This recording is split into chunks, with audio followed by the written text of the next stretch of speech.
Lookism Chapter 606 Everything is going according to the plan.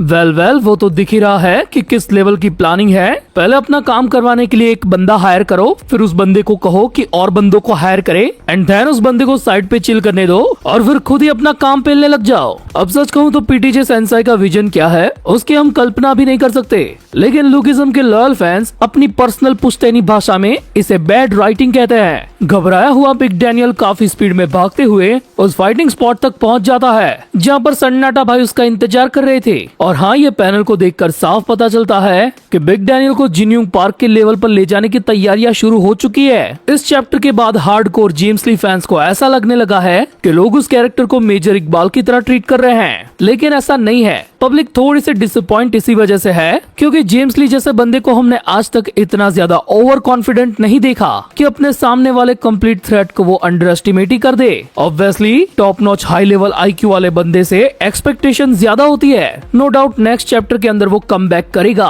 और मैं ये मानने को भी तैयार हूँ कि वो टॉम ली को हरा दे और मार भी दे, लेकिन ऐसा आईक्यू किस काम का जिसको एक जंगली बंदा अपने जांगड़पने से मात दे दे। सॉरी टू से, लेकिन जिस भी जेम्स ली फैन को ऐसा लगता है कि टॉम ली का अटैक खुद पर लेना ये भी जेम्स का प्लान है, तो प्लीज हेडफोन लगा लो, क्योंकि उनको मैं बताना चाहता हूँ कि गैंड फड़वाने को प्लान नहीं कहते। वेल, अब इस पूरी चीज पर आगे बात करेंगे, क्योंकि अभी मैं कंफ्यूजन दूर करने के साथ साथ हमारे प्यारे बूटी किम के बारे में भी 4 शब्द बताना चाहूंगा। अब सच कहूँ तो इस आर्क के अंदर इवेंट्स और उसकी टाइमिंग इतनी ज्यादा मैच्ड अप हो गई है कि साला पता ही नहीं चल रहा कि कौन कहां पर क्या कर रहा है। चैप्टर 586 में जेंटलमैन ने लाइटनिंग चोई को लुढ़का दिया, फिर चैप्टर 587 में हमारे जेक भाई गड्डी लेके लाइटनिंग चोई के पास जाने के लिए निकले, जो ऑलरेडी दुनिया से जा चुका है। 589 में जेंटलमैन फर्स्ट जनरेशन के मुस्टंडो के साथ चर्च में पहुंच गया। फिर चैप्टर 590 में टॉम ली जे जाटुकी को लुढ़का के गड्डी लेके निकला, और इसके 2 चैप्टर बाद ओजी डैनियल चैप्टर 592 में साइकिल लेकर वर्कर्स के हेडक्वार्टर्स की तरफ आगे बढ़ा। वेल, इसके 2-3 चैप्टर के बाद वो भी अपनी डेस्टिनी पर पहुंच गया। उसके कुछ चैप्टर्स के बाद 601 के अंदर जेम्स ली की जाटुकी के साथ मीटिंग भी हो गई, और फिर 1-2 चैप्टर छोड़कर यानी कि चैप्टर 603 में टॉम ली चर्च के अंदर एंटर हो गया। टोटल 13 चैप्टर्स के बाद बट देन हमें दिखाया गया कि जेम्स ली वहाँ पर पहले से ही मौजूद है, लेकिन कैसे? क्योंकि उसकी जाटुकी के साथ हुई मीटिंग से काफी टाइम पहले ही टॉम ली चर्च की लोकेशन पर निकल गया था।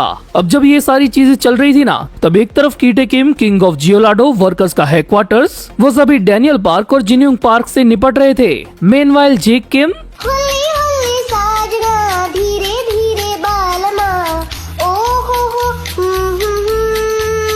ये साला इनमें से एक भी जगह पर नहीं पहुंचा, जबकि वो तो सबसे पहले निकला था, और जिधर जाने को निकला था उधर ही नहीं गया। बेचारे लाइटनिंग चोई की आत्मा ऊपर जाके गैब्रियल किम को गाली दे रही होगी कि कैसी औलाद पैदा की है तूने बे। मानो ना मानो, जेक किम मानवा में इसीलिए है क्योंकि वो गैब्रियल किम का जायज बेटा है, एंड इसलिए मानवा में उसकी इज्जत होती है। अगर वो उन लेजेंडरी गोटो से ना निकला होता ना, तो इस मानवा के अंदर ड्यूक हवा से कम उसकी अपीयरेंस और गैंगनम लैंडलॉर्ड से कम इज्जत होती उसकी। अब लाइनमैन के पास जेक किम का आना ये एक ही चीज को सेटअप करता है कि मिस किम के द्वारा उसको जो टेप दी गई है उसमें रही खास इन्फॉर्मेशन जेक किम के काम की है। अब उसकी और लाइनमैन की कन्वर्जेशन के दौरान जेक ने उसे ये भी बताया कि मिस किम को बचाने के लिए कोई और ऑलरेडी रवाना हो चुका है, जो मोस्ट प्रोबेबली जेरी कॉन ही है। अब चलो वापस से आते हैं जेम्स ली और टॉम ली की फाइट पर, जिसकी शुरुआत होने से पहले ही पता नहीं क्यों इन फर्स्ट जनरेशन वाले बंदों को खुजली हो रही होती है कि वो भी इस फाइट में इन्वॉल्व हो जाए। तो क्या वो लोग जेम्स ली की पोटेंशियल से अनजान है, या फिर वो लोग उसे ठीक तरीके से पहचानते ही नहीं है कि यही बंदा हमारी पूरी जनरेशन का लेजेंड है। वेल, ये फाइट उतनी भी ज्यादा एक्स्ट्रा ऑर्डिनरी नहीं थी, बट इसकी शुरुआत में टॉम ली के कई सारे अटैक से जेम्स ली बचा।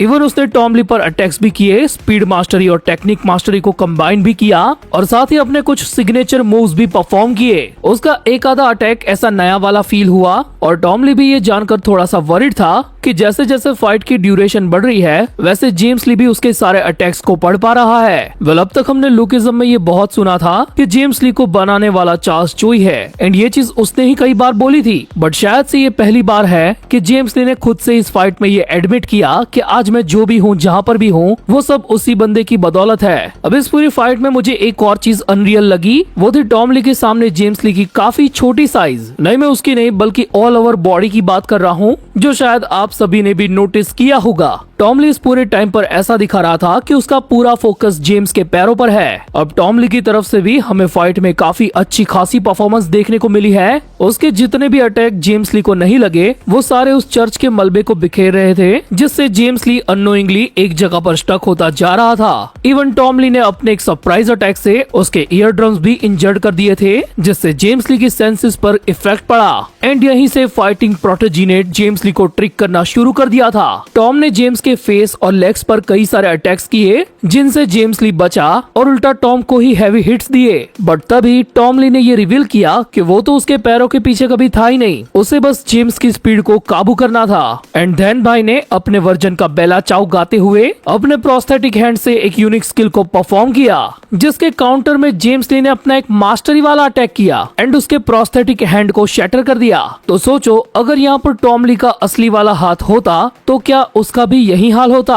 एंड ऊपर से उसे डिस्ट्रॉय करते वक्त जेम्स ली इतना ज्यादा क्यों खुश हो गया? क्या सही में उसे अपने अपोनेंट के बॉडी पार्ट्स को डिस्ट्रॉय करने का इतना ज्यादा ऑब्सेशन है? हम जेम्स ली को कितना भी IQ वाला बंदा कहकर डिफेंड कर ले, बट उसके स्माइल ने यह साबित करने में कोई भी कसर नहीं छोड़ी कि जेम्स ली ओवर कॉन्फिडेंट था, जिसकी गवाही आने वाले टाइम में उसके एब्डोमिनल एरिया का वो घाव और उसका दाग देता रहेगा। सच में मैंने अब तक के लुकिज्म में जेम्स ली की बॉडी पर कोई भी इतनी हैवी इंजरी का निशान नहीं देखा, जिससे एक और बात दिमाग में क्लिक होती है कि करंट जेम्स ली और कीटे किम इतने ज्यादा ताकतवर है, इसके बावजूद टॉम ली और जिनयूंग पार्क जैसे बंदों को हराने में इनको दिक्कतों का सामना करना पड़ रहा है। तो आखिर उन लोगों ने मिलकर गैरप्योंग किम और बेको कॉन को कैसे निपटाया होगा? इवन तब तो उन दोनों के पास इतनी मास्टरीज भी नहीं रही होगी। इट मीन्स कि वो कोई फेयर फाइट नहीं थी, कोई और भी उनके साथ इन्वॉल्व था, जो फ्यूचर में रिवील होगा। अब देखा जाए तो टॉम ली के अकॉर्डिंग उसने जेम्स ली को एक फैटल इंजरी दी है, जिससे उसका काफी ज्यादा ब्लड लॉस होगा।